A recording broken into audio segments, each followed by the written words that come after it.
Now, before we get into this video, I need to make something crystal clear.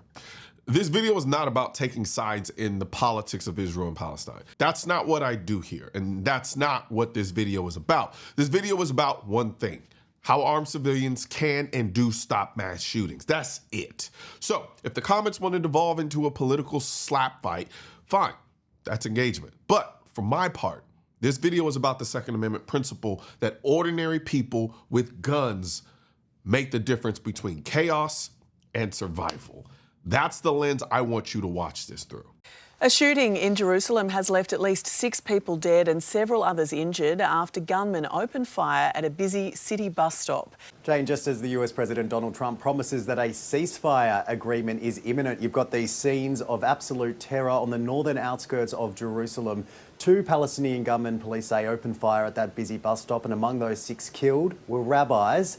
So right there, 2 attackers, broad daylight, crowded bus stop.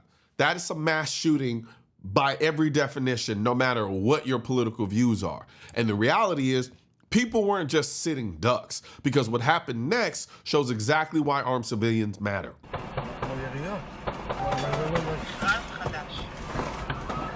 Then the sound of gunfire drowns out the car horns. People run for their lives.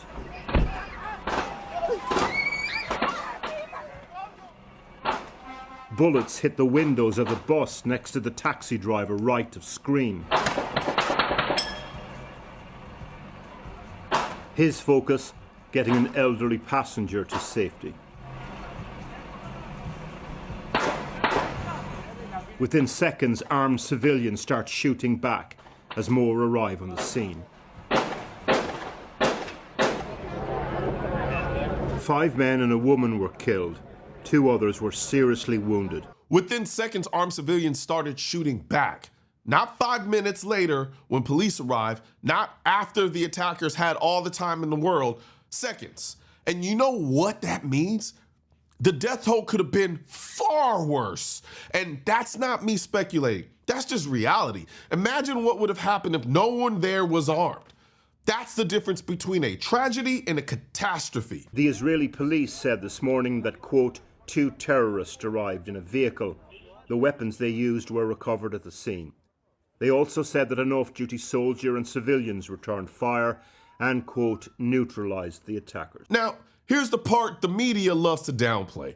They'll either gloss over it or they'll play word games.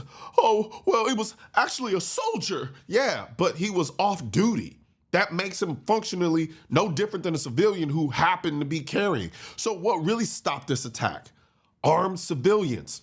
One literally just a civilian. The other, an off-duty soldier, essentially acting as a civilian. Together, they neutralized the threat. According to security services, the attackers were from Ramallah in the West Bank. They arrived on the scene with ammunition, weapons, and knives. They were killed on the scene, we understand, by soldiers and civilians. In a society as heavily armed as this, it was in effect a mission. Notice what he just said there. In a society as heavily armed as that, it was in effect a self-deletion mission. And that right there is the cultural piece. See, in Israel, they live with the reality that threats like this will happen. Because of that, the government has taken steps to allow the civilians to be armed. Ordinary people, teachers, shop owners, parents waiting for a bus, they're armed. The mindset isn't wait for police, hope for the best. The mindset is if something goes down, we respond.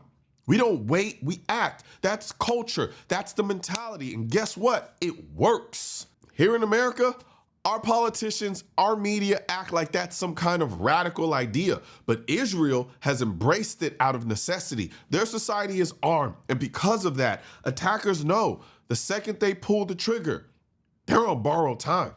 And let's not forget, these attackers weren't using legally purchased firearms. They had homemade guns, essentially. So when people try to tell you that, well, if we just pass this law or that ban, we can stop it. No, you can't.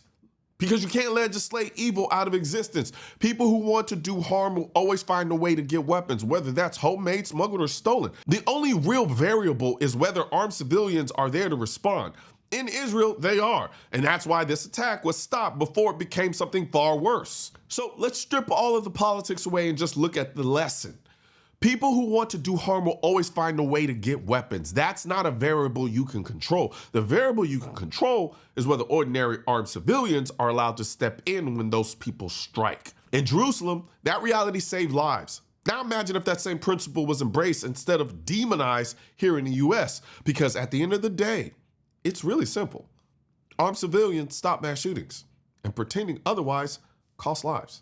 Oh, and speaking of America, don't forget to hit the shop and get your Defend America hats, hoodies, t-shirts, you name it. And also, we have the I Am the Militia collection as well, as you can see. We also have those in hats, t-shirts, hoodies, drinkware, you name it. So I'm gonna put a link in the description section of this video so you can check out the I Am the Militia and you can check out the Defend America collection. One thing's for certain and two things are for sure.